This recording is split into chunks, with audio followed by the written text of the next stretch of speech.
always had a fascination with, well, history, but the best way I could connect it as history was by finding things that people threw away 100 years ago or 200 years ago. And so that includes finding sea glass that's from bottles that are 100 years old or more, digging old dump sites for old bottles, and when those spots dry out, I jump in the water and go scuba diving, and the trash that they threw in the water 100 years ago is very oftentimes still sitting down there just waiting to be found. You'll see the channel form down low, and you'll shine the flashlight down into that channel, and that's where the trash wound up.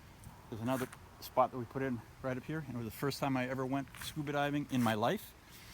And I went into the water, kind of nervous and sketchy, and what am I going to see under there? And within about 100 feet, there was this big skeleton of a dead moose laying on the bottom of the river. But that spot down there, behind that big old maple tree, the trash, I don't know who dumped it.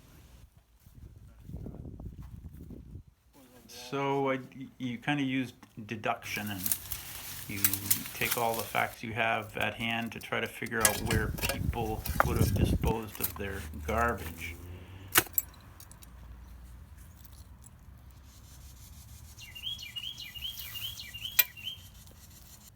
It's not somebody's pet.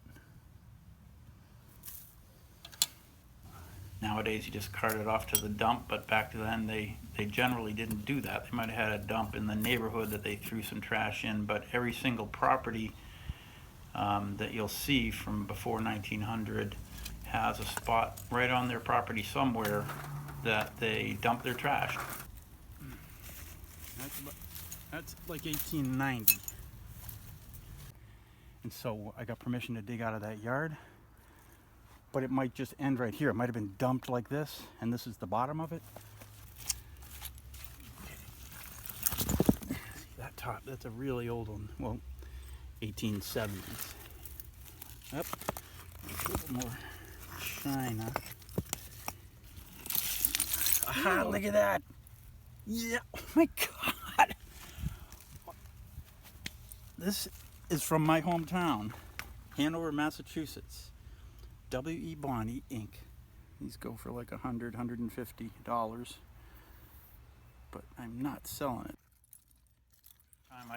I got into it like a lot of little boys did, you know, just finding. My older brother Brad found a dump on the farm that we lived in down in Massachusetts.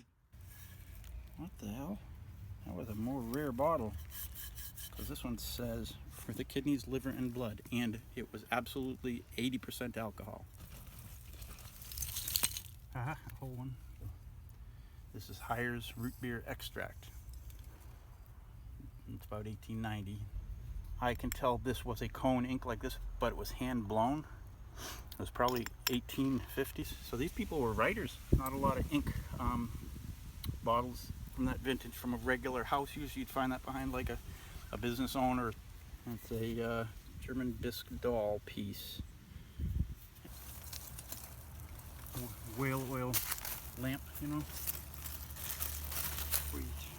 The wick came through that. He was into it as a hobby for about 3 weeks maybe, and then he kind of got over it.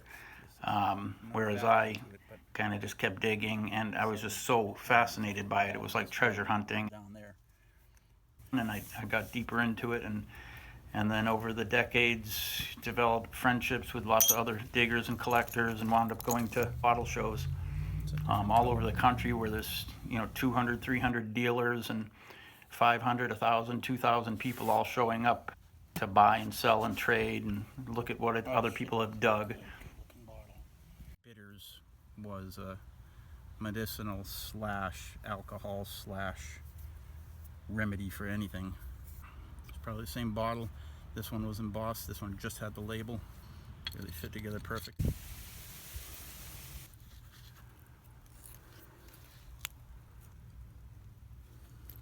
The doll plate at the bottom of a lot of people, not a lot of people, but some people are like I am, where they're just so addicted to the digging chisel and the hunting. You could just do it every day if you could.